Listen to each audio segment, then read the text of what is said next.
Halo, perkenalkan saya Aura Cynthia Kurniawan dengan NIM akhir 033.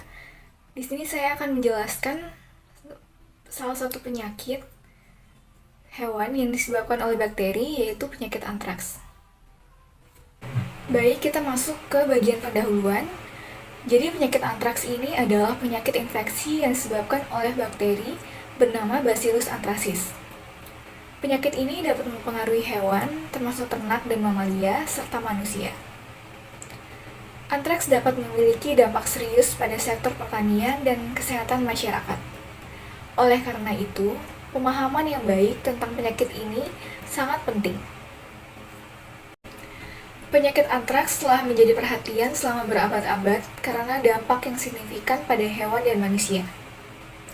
Bakteri Bacillus anthracis dapat bertahan dalam lingkungan yang sesuai selama bertahun-tahun dan dapat menginfeksi hewan melalui paparan spora bakteri yang terdapat di tanah dan tumbuhan. Hewan yang terinfeksi dapat mengalami gejala seperti demam, pembengkakan, dan kematian yang cepat.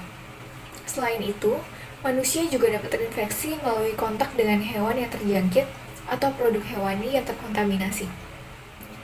Meskipun kasus antraks pada manusia jarang terjadi, ketika terjadi, penyakit ini dapat sangat mematikan. Bacillus anthracis adalah bakteri gram positif yang dapat membentuk spora dan termasuk dalam kelas Bacilli, genus Bacillus, dan keluarga Bacilliaceae. Bakteri ini dapat berkembang biak dalam tubuh inang dengan membentuk rantai panjang. Spora yang dihasilkan berada di sentral dan tidak berwarna. Bacillus anthracis dapat bertahan hidup dalam lingkungan yang tidak menguntungkan dan dapat membentuk spora saat mendapatkan cukup oksigen. Infeksi Bacillus anthracis dapat terjadi pada manusia dan hewan. Pada manusia, infeksi dapat terjadi dalam beberapa tipe termasuk kulit, pencernaan, pernafasan, dan meningitis, dan tingkat mortalitas yang bervariasi. Pada hewan, gejala infeksi mirip dengan yang terjadi pada manusia dan dapat mengakibatkan peningkatan suhu tubuh, hilangnya nafsu makan, pembengkakan, sesak nafas, dan kematian. Sapi yang terinfeksi dapat mengalami gangguan pada saluran pembuangan urin dan feses dan dengan cairan darah yang keluar dari seluruh lubang tubuhnya. Penyakit antraks dapat menyebar di lingkungan yang terkontaminasi spora antraks, dan penanganan yang tepat diperlukan untuk mencegah penyakit endemik. Kementerian Kesehatan Republik Indonesia melaporkan adanya kasus penyakit antraks pada manusia dan hewan. Pemahaman yang baik tentang gejala dan penyebaran penyakit ini penting untuk penelitian yang efektif nantinya. Dalam patogenesis antraks, infeksi dimulai dengan masuknya endospora Bacillus anthracis ke tubuh melalui berbagai rute. Endospora mengalami perubahan menjadi bentuk vegetatif di dalam tubuh. Spora yang mencapai kelenjar getah bening berkembang dan menghasilkan toksin yang menyebabkan endema, nekrosis, dan peradangan pada kelenjar getah bening. Penyebaran spora terjadi melalui darah dan sistem limfatik, menyebabkan septikemia dan toksemia. Kuman dalam darah berkembang dengan cepat. Spora yang mencapai selaput otak dapat menyebabkan meningitis, limfadenitis hemorragik peribronchial, menyebabkan edema paru, dan dapat menyebabkan komplikasi fatal. Patogenesis antraks berlangsung sekitar 10 hari setelah paparan spora tersebut. Penyakit antraks merupakan masalah kesehatan hewan yang sering muncul di daerah tertentu di Indonesia. Daerah yang berpotensi terinfeksi antraks adalah yang memiliki karakteristik alkalin, berkapur, dan beriklim tropis, yang mendukung sporulasi spora bakteri Bacillus anthracis. Kasus antraks pertama kali dilaporkan di Indonesia pada tahun 1832 di Sulawesi Tenggara, dan wabah antraks lainnya terjadi di Lampung pada tahun 1884. Data distribusi wilayah terkait kasus antraks selama periode 2008-2017 mencakup beberapa provinsi seperti di daerah istimewa Yogyakarta, Jawa Timur, Jawa Tengah, NTT, NTB, dan sebagainya.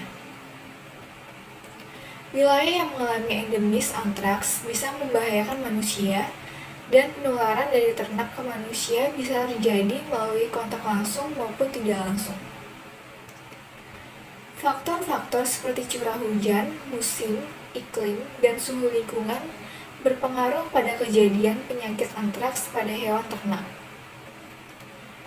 Antraks seringkali muncul selama musim hujan dengan pertumbuhan hijau yang tinggi, dan hewan yang menggembala di padang rumput memiliki risiko besar terinfeksi saat makan. Di negara dengan 4 musim, kasus antraks umumnya terjadi pada musim semi. Kabupaten Boyolali di Jawa Tengah dikenal dengan populasi ternak sapi yang tinggi dan telah menjadi fokus penyakit antraks di Indonesia. Kebijakan pemerintah terhadap penyakit antraks. Penyakit antraks di Indonesia merupakan salah satu penyakit hewan menular strategis yang memerlukan perhatian khusus berdasarkan kebijakan pemerintah. Dalam upaya mengatasi penyakit ini, pengawasan ketat terhadap lalu lintas ternak menjadi penting untuk mencegah penyebaran infeksi. Penyakit antraks memiliki potensi merugikan perekonomian peternakan dan menimbulkan dampak serius pada kesehatan manusia. Penyakit antraks juga merupakan isu global yang telah mempengaruhi banyak negara, terutama dalam konteks kegiatan impor dan ekspor ternak.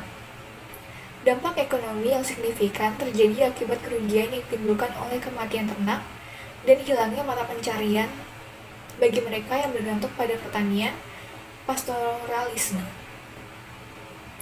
Dengan demikian, kebijakan pemerintah termasuk pengawasan ketat terhadap pergerakan ternak dan langkah-langkah preventif sangat diperlukan untuk mengendalikan penyakit antraks dan menjaga keberlanjutan sektor peternakan serta mencegah dampak negatifnya pada perekonomian dan kesehatan.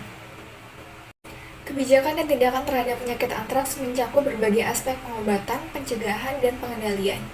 Ini termasuk penyelidikan epidemiologi, pengumpulan sampel positif, pengujian sampel, penyuluhan kepada masyarakat, tindakan pengobatan hewan yang terinfeksi, dan analisis sistem informasi geografis atau SIG untuk mengendalikan penyakit berdasarkan risiko wilayah. Pencegahan utama penyakit antraks adalah vaksinasi, terutama mengingat ketahanan bakteri antraks terhadap panas dan spora yang tahan terhadap tekanan lingkungan. Tindakan lain termasuk pengawasan ketat lalu lintas ternak, karantina untuk ternak yang terinfeksi, dan pemakaman yang tepat untuk hewan yang mati akibat penyakit antraks. Pengobatan antraks pada hewan melibatkan penggunaan antibiotik dengan dosis tinggi, dan pengobatan harus dimulai secepat mungkin setelah terpapar spora. Diagnosis penyakit antraks melibatkan berbagai metode termasuk identifikasi agen, uji serologis, molekuler, dan teknik khusus. Pengendalian penyakit ini juga memerlukan pemahaman tentang biosecurity dan keamanan pangan dalam budidaya ternak. Dalam konteks biosecurity, isolasi, sanitasi, dan pengendalian jalur kandangan merupakan faktor penting. Biosecurity membantu mencegah penyakit agar tidak masuk ke kawasan kandangan ternak melalui tata letak kandang yang strategis, sanitasi yang baik, dan pengendalian yang cermat terhadap jalur perkandangan. Semua ini merupakan langkah penting dalam mengatasi penyakit antraks dan menjaga kesehatan ternak serta manusia. Yang dapat saya simpulkan dari penjelasan saya adalah antraks merupakan salah satu penyakit bakterial akut yang terdapat pada manusia dan hewan yang disebabkan oleh bakteri Bacillus anthracis.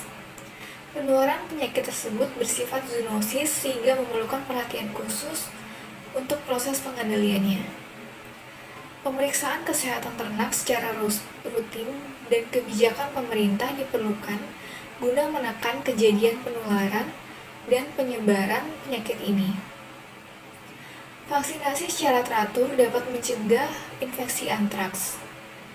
Pengobatan menggunakan antibiotik akan efektif jika dilakukan sedini mungkin, sehingga diperlukan identifikasi penyakit yang cepat dan akurat.